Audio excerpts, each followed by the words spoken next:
All right, well, I'm here with my coffee. I am procrastinating on some work I really need to get done for my job, and I'm here to talk about some books. What is it with YouTube and everyone's always drinking coffee on there? I don't know. I'm gonna do it anyway, though. It's pretty good stuff in my partner's Shakespeare mug.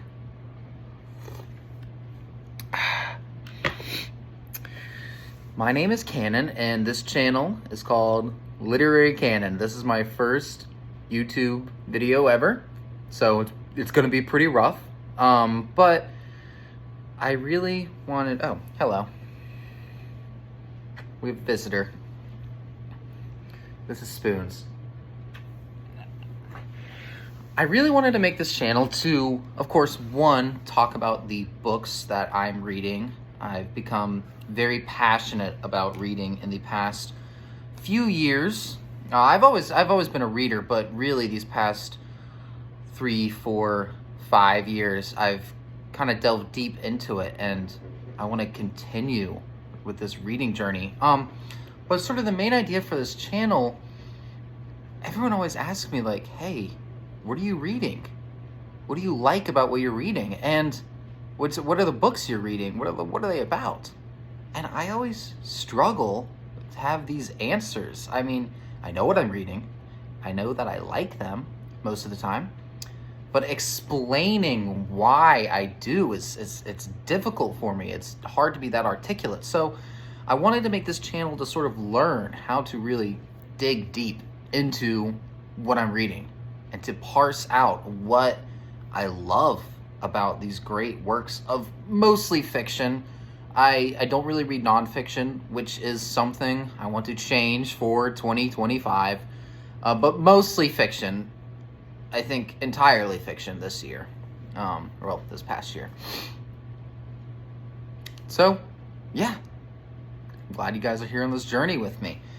We'll start out with my honorable mentions for the year of 2024. The first one, which I don't have a copy of right now, is White Noise by Don DeLillo. And I actually heard about this book, first of all, from the Netflix adaptation that came out a few years ago.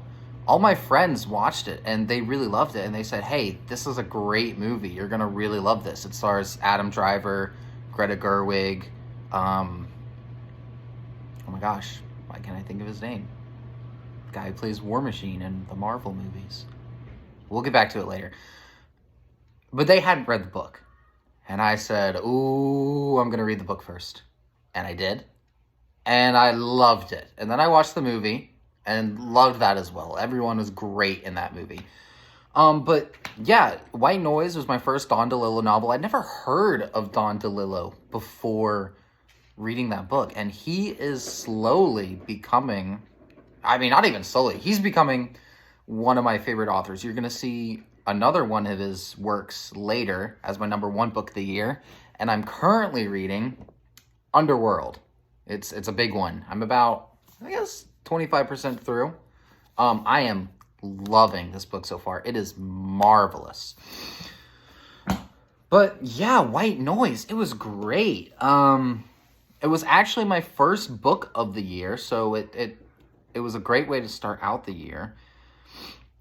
It's really sort of just eerily prophetic, these visions of America, how our lives are sort of shaped in the novel by television and tabloids, this kind of white noise, hence the title, that's in the background of American culture. And I really connected that today to like how our lives are shaped by social media and these like pop articles and the internet. It was just a really, really wonderful read. Bizarre at times, but I love that. I love bizarre works of fiction. Highly recommend White Noise by Don DeLillo. The second honorable mention, which I do have with me, is Picnic at Hanging Rock by Joan Lindsay. I don't really remember where I heard about this novel before. It was probably on another BookTube video.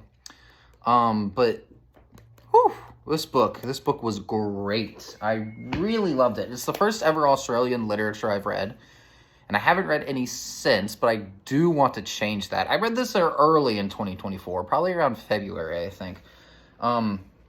Really good stuff. It's kind of blending this mysticism, feminism, even eldritch horror, really. It's all about this group of girls from a boarding school in southern Australia near Victoria, I think.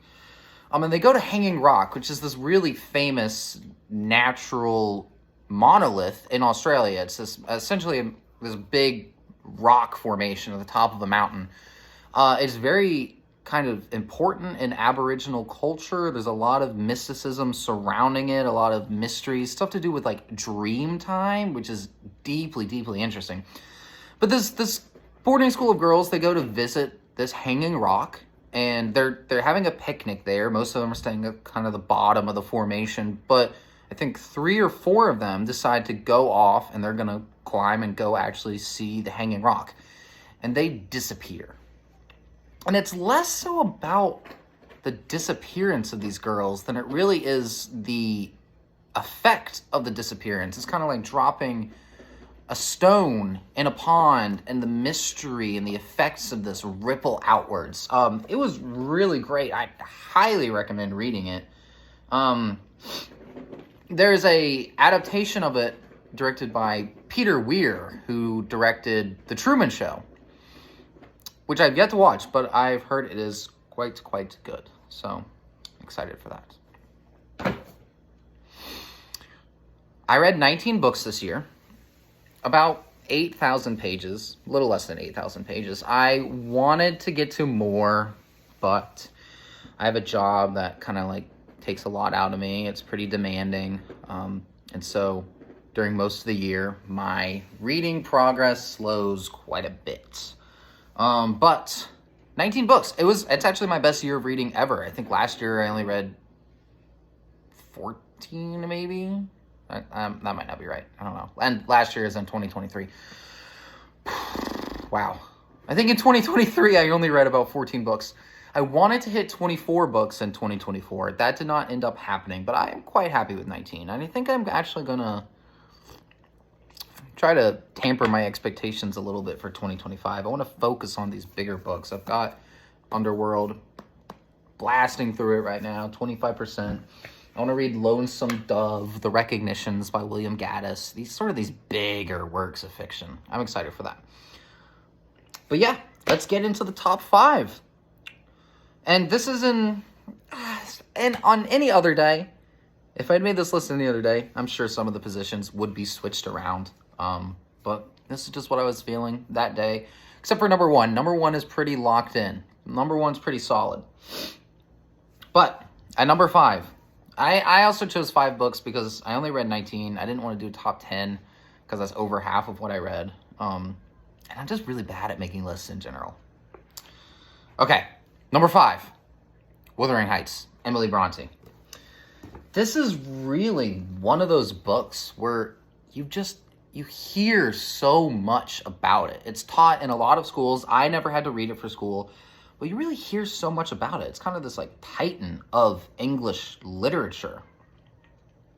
And I don't have a lot to say about it. People who are much smarter than me have said much better things about this novel. So I'm not going to pretend as if I can say anything very valuable about it. But yeah, it's so ingrained into the general conscious. I mean, it's a classic, and I think a lot of the times with classic novels, stuff like Wuthering Heights, Jane Eyre, even Don Quixote, all sorts of classic novels, people sort of form opinions about them without ever having read it. I mean, I certainly had an opinion about Wuthering Heights. I thought it was just going to be some generic Victorian romance. I actually don't really think it's Victorian. I think it's Gothic. A generic Gothic romance. But yeah, I read it and it pleasantly surprised me. Let me see. It took me a little while after finishing it to actually say, like, yeah, this was really good. I had to let the work sit and sort of mellow to get my thoughts about it. It's a dark, haunting, gloomy, atmospheric romance. If you don't know, it's about these two wealthy families living in the moors of England, the Earnshaws and the Harringtons. Of course, Heathcliff, our protagonist? No, he's not the protagonist. He is certainly the central character in the work. Oh my god, I am already at 10 minutes. Wow, that's crazy. He's the central work, and he is just, like, incredible to read. I mean, he's I don't even know what I'm trying to say. Let me go back to my notes. I mean, the themes of class here are particularly relevant to today's world. Heathcliff is adopted by one of the families. He is a poor, kind of like a street urchin. They adopt him young.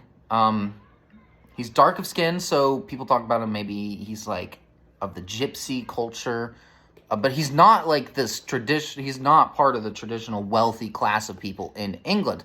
But he's raised in that setting. And he sort of uses their wealth and their class and these ideas of arranged marriages against them. He does not like most of the people he's around, other than Catherine, who is his beloved, and he is her beloved. Heathcliff, he's really just such a dynamic character who you almost want to root for if he just wasn't such a bastard. Yeah, I loved this novel. I'm very interested in watching some of the adaptations of it now, some of the film adaptations of it now. One thing I learned about them is the novel's split into two parts. And most of the film adaptations skip out on the second part, where the children sort of come to the forefront. The children of these main characters come to the forefront. And the second half of the novel is where a lot of this kind of and darkness and abuse really ramps up. I know that Emerald Fennell, who directed Saltburn, is making an adaptation of Wuthering Heights in the near future. I'm wary of it. I enjoyed Saltburn. I don't think it's quite as great as everyone says it is, but I'm interested to see what Emerald Fennell does with these characters, but I have to admit I'm a little worried about it. So, yes, Wuthering Heights by Emily Bronte. Number 4, a titan of literature, Moby Dick, Herman Melville. Again, one of the classics. What do I have to say about this work of fiction that other people have not already said? Nothing really, but I will say what I loved again about it. It's just this, it's all-encompassing. It's such a monolithic work of fiction. And you can't just parse out one theme. I mean, it is filled to the brim with themes. I think, for me, the main thing I picked up on my first read-through of it was this theme of maybe not conquering, but understanding, and I guess to a certain extent, conquering the unknown. I think that's really Captain Ahab's voyage with the whale. He wants to be able to have power, have say over this world, and that comes through and is expressed with his journey to hunt down the white whale. We experience the events of the novel, of course, through Ishmael's eyes. Ishmael is the main character. Everyone knows the very, very famous first sentence, "Call me Ishmael." It's funny, when I first started reading this, I was talking to my partner about it, and I was telling her about how good of a character Ishmael is. And she was like, "Who's Ishmael?" And I was like, "Oh, he's the main character." And she's like, "I thought Captain Ahab was the main character." And I started to think about that, and I was like, yeah, it almost seems like when you hear about Moby Dick, before reading it, you think that Ahab, the captain, is going to be the main character. But no, it is Ishmael. And correct me in the comments if I'm wrong, but I do think that the events of Moby Dick are Ishmael's first whaling voyage, which is very interesting because we learn about whaling as he learns about whaling. I think a lot of the parts of this novel, oh my god, my legs are falling asleep. Oh god. I think a lot of the parts of this novel that people don't really like are sort of in the middle halfway point where Ishmael just really starts talking about cetology, the study of whales, and the in-depth practices of whaling. You know, this is the harpoon and the gunnels on the whaling boats and all of the stuff, going so in-depth about it. But I really loved that. One thing I love in fiction is when someone who is good at what they do is just starting to explain what they do and they go in-depth about it. I think it puts you into that world so well. It was very immersive for me. And I'm someone who loves natural history, so the parts where Ishmael starts describing sort of the evolution and classification of whales was funny because he gets a lot so wrong. And I have to look to see if Herman Melville knew some of these answers, if he actually knew more than he let Ishmael explain. Ishmael says, he kind of acknowledges, he's like, yeah, biologists say that whales are mammals, but no, whales are fish. Whales are fish with sideways flukes or something like that. It was funny. And that's another thing about Moby Dick that I think a lot of people ignore is Moby Dick is hilarious. You don't hear that talked about. You hear about this monomaniacal hunt for the whale. Ahab's obsession with killing the whale. But people don't talk about how funny this novel is. Within the first few pages, Ishmael talks about... No, this is on the first page. Ishmael talks about how when he knows it's time to go to sea again is when he feels like on the street, he's going to start punching people. If he feels like he's going to punch someone, he's like, oh, yeah, time to get to the sea. And within the first few chapters, Ishmael meets, of course, one of the other very famous characters, Queequeg, who is a Pacific Islander cannibal. I think he's like over 6 feet tall. He carries around this little doll deity idol thing.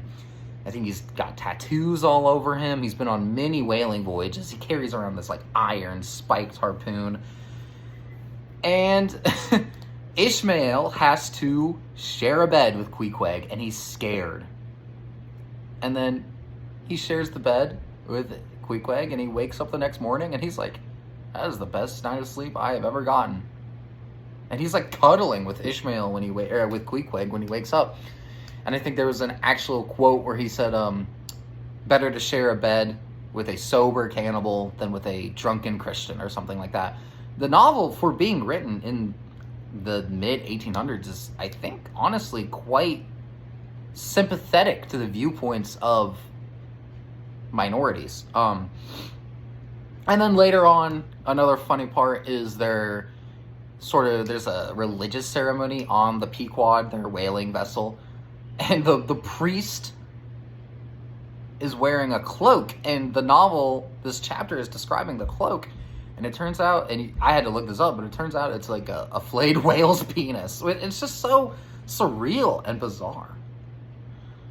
Sorry, there's a weird noise over there. Yes, excellent novel. Excellent work of fiction. So, number 4. Moby Dick by Herman Melville. My number 3 novel of the year, which may have been my most pleasant surprise of the year, is The Overstory by Richard Powers. And this is a book that a few years ago made the rounds on BookTube, Book Talk, sort of just the general book world. And I always get a little bit wary when starting a novel, or any work of fiction, really, that is written within the past 15 to 20 years. I often find that they're just not as interesting for me. Interesting may not be the best word. They're not as engaging for me as reading older works of fiction from the 1900s, 1800s, 1700s. But The Overstory was quite a pleasant surprise. I mean, this novel lives up to the hype. It is wonderful. It's essentially all about trees and forests and sort of the symbiotic connection that makes a forest. And it's not just the trees, but it's the fungus within the forest and all the chemicals in the air and all the little invertebrates skittering around in the underbrush and the mammals in the forest and the birds, the reptiles. All of these things are working together, are interconnected within the forest themselves. And that's sort of reflected in the narrative. All the characters are symbiotically connected, sort of. It follows 9 different characters, and they all sort of fall in love and develop this reverence for trees and forests. The narrative structure is split into 4 different sections which reflect a tree. The first section is called Roots, where there are different chapters for each of the different characters, introducing us to them. So it's sort of these individual branches, all the individual characters, and you're learning their backstory. And then the second section of the novel is called Trunk, where all of the characters sort of start to become interconnected. They don't all meet each other, but there are groups of them that meet each other. A few of them are on the front lines of kind of this the Pacific Timber War, trying to protect the last old-growth forests left in America. Some of them are trying to protect forests in different ways by collecting seeds and putting them in seed banks. And it's just really fascinating how all these different stories and backgrounds come together. And then the third section is called Crown, like the crown of a tree, where everything starts to branch. And in this section, the characters all kind of start to go their separate ways. And then the very last section is called Seeds, where we really see the impacts of each character's action taking fruit. This was I keep saying this, it was a beautiful novel. The prose is gorgeous. It really kind of captures the primordialness of nature. And most people say about this novel that you won't look at trees the same way again. It's true. You will not look at a tree the same way again after having read this book. It was fantastic. Oh, I just realized Danny DeVito's in the corner there. Awesome. All right, number 2. In the Distance by Hernan Diaz. Another contemporary book. I think this one was published, bear with me.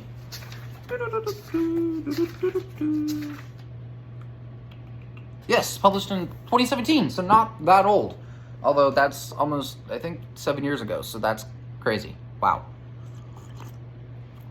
It is a Western, and it tells a story of this young young Swedish boy named, and I hope I'm pronouncing this correctly, named Håkan. Eventually he ends up kind of just going by Hawk or the Hawk.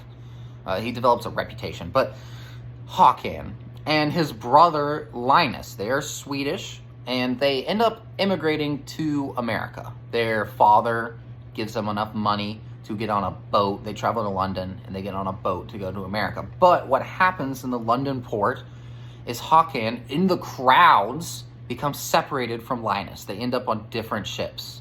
They were supposed to go to New York City. Håkan assumes that Linus made it to New York City, but Håkan himself ends up in San Francisco on the opposite side of the country. And so really the main conflict of this novel is we're following Håkan in a completely foreign world to him. He doesn't even really know how big America is, and he wants to get back and reconnect with his older brother Linus. Checking my notes again. And we follow these increasingly more futile attempts to reconnect with his brother, and it's just so sad. You want to give Håkan a hug as all these awful, awful things happen to him. And I should be clear, we follow him through pretty much his entire life into middle to old age. It's not 100% clear how many years it's been, but we do know he's getting into his older years. The prose in the novel is gorgeous. It's bleak and desolate, and that really reflects the isolation that Hawken is feeling in America. He's separated from the culture he knows. At the beginning, he doesn't speak any English, and he still doesn't speak English that well later on. He's just lost, and he doesn't know what to do. And he does end up meeting people that help him, but generally awful things end up happening to these people. He's just 100% completely, fully alone, and he becomes abused and ridiculed and even feared later on. He develops this reputation about him. People see him as a monster. He's huge. He's a very large child and man later on. And people fear him primarily because of his otherness, but people perceive him, and he really is, at his core, he's a gentle giant, but that's not what people see. And I guess the prose is sort of like Blood Meridian by Cormac McCarthy, and I would describe this novel as a cross between Blood Meridian and Mary Shelley's Frankenstein. Frankenstein, of course, because Hawken is misunderstood. People see him as a monster. He's not on the inside, etc., etc. Blood Meridian, it's just a brutal Western. It's not quite as bleak and unforgiving as Blood Meridian, but it's up there. So, yes, In the Distance, Hernan Diaz, highly recommend. And number 1, my favorite novel of the year, also the last book I read this year. I finished it just a few days before New Year's Eve. Before New Year's, I guess. Libra by Don DeLillo. See, White Noise wasn't the last Don DeLillo. I don't even know what to say about this book. It was phenomenal. It's about, essentially, the JFK assassination. The main character is Lee Harvey Oswald, and it follows his life as starting as a young boy living in New York City, to him living in the South, in Dallas, in New Orleans, I think. He joins the Army at a young age. And I learned so many things about Lee Harvey Oswald and the assassination that I never knew. Lee Harvey Oswald defected. He went to the Soviet Union. I did not know that. And then he was he had Soviet ideals. He was too Russian for America. Then he goes to the Soviet Union and becomes quite dissatisfied. He's too American for Russia. Then later on, he manages to get back to America, and he wants to defect to Cuba. That doesn't end up happening, of course. And, of course, there are 2 main threads in this novel. The first being following Lee Harvey Oswald's life, and the second is following these kind of CIA operators, kind of shadow government people who, of course, are plotting to kill the president, to kill JFK. Can I say that on here? I don't know. Whatever, it's my first video. To assassinate JFK. John F. Kennedy.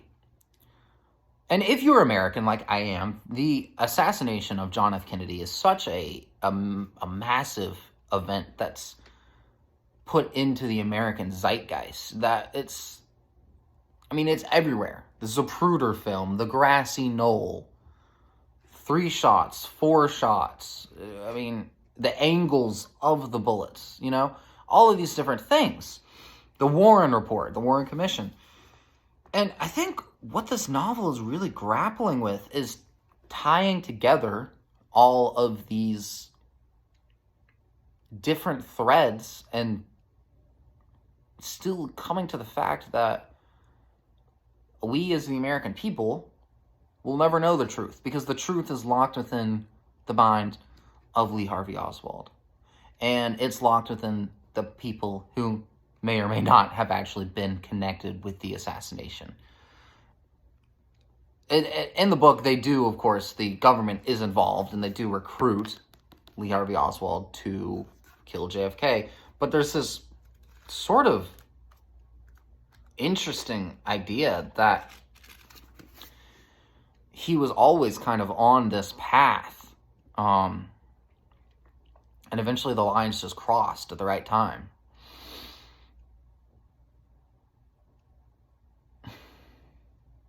I'm struggling to come up with good things to say about this novel. I mean, and it's also about how facts are blended and they become distorted throughout time. History changes as time goes on. There is a character named Nicholas Branch. Haha, branching narratives. There's a character named Nicholas Branch who is honestly almost the third narrative. He's quite a few years removed from the assassination, and he's tasked with creating a secret history of the assassination that's separate from the Warren Commission, and he's just sifting through all of this data, these millions and millions of words that have been written about the assassination, and coming to the realization that we will never know. It's impossible to sparse out all of this because it's all so fragmented and open to interpretation, really. It's wonderful. You have to read it for yourself. I am not doing it justice. So yeah, those were my top 5 novels of 2024. I hope you enjoyed watching. Thank you.